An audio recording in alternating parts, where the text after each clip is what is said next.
Hello, Danielle Rosenblum here again from the Siberian Times. Today we are here with Catherine Quevedo of the Bryanian Federation of Trade Unions. Hi. Would you please explain to the audience exactly what your union is, what your job is, what you do, who you represent?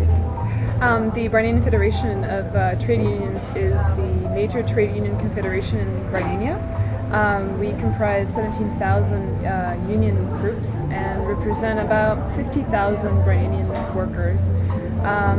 We stand for democracy, for human rights, especially workers' rights, national unity, and pro-poor development strategies.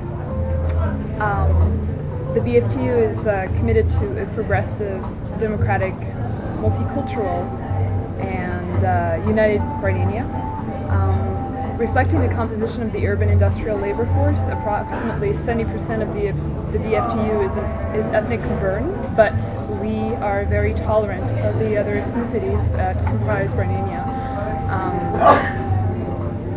We are opposed to the human rights abuses in our country, and we try and correct that. For example, back in March, 3 dock workers were arrested, and as soon as we found that out, we contacted the government to see on what charges they were being held, and we tried to get them out of there. In April, we were told that that had already been done, but it turned out it was not the case, so there was a lack of transparency and communication there. But you know, we pulled through that. How are they doing today?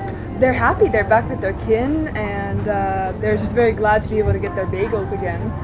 Yeah. And they're very proud of being part of the BFTU, and they were very generous supporting us. So the BFTU is very happy and encourages all of you guys out there, whether you are an organization or a Bryanian citizen, if you need help or representation, do appeal to the BFTU. We will stand up for your rights and your interests.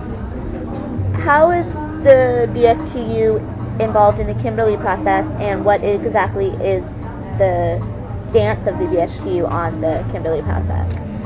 Well, the thing is, diamonds are part of... We have some diamond mines in the north of the country, and we lost control over those mines several years ago by some rebels, and those diamonds are smuggled against the border into Ikasia, where they're sold, and it is believed that they fund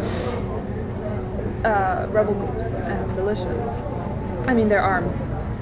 Therefore, the Kimberley process certification scheme would be some sort of treaty between Ikasia, Bryania, and other nations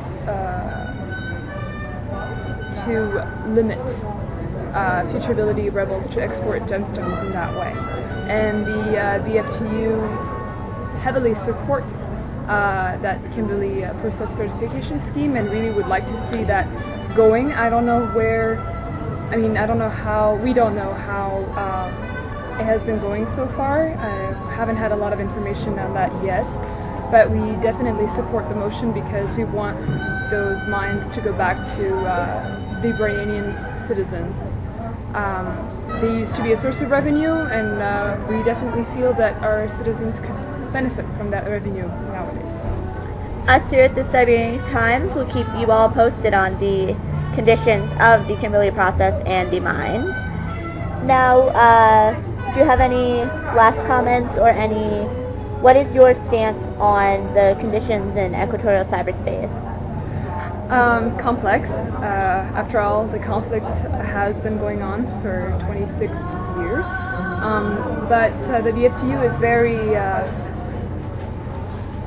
proud of what many nations in the neighborhood, but also like in the region, but also abroad, like far abroad in the European Union, the States, basically have been trying to bring about the peace process, the ceasefires that have been conducted. Sure, the violence has risen, but we're all in this together, and I do believe that peace is possible. It just takes hard work and time and patience, and most of all, communication and transparency. If we don't talk to one another, it's just not going to happen. So It's complex, but we believe in it. We believe in a negotiated end to the Civil War. Post-war economic policy should be based, at least in Romania, on an expansion of workers' rights, establishment of state services to the poor, and a major state role in economic planning. As it is, we are very conscious at the BFTU that the IMF has recommended Romania to start structural adjustment programs, but those would be very detrimental to our citizens, who have already been ravaged by the Civil War, and they definitely need their safety nets, and SCPs, according to our opinion, is not the way to do so. Okay, well thank you so much for being with us today. Of course. We'll see you soon.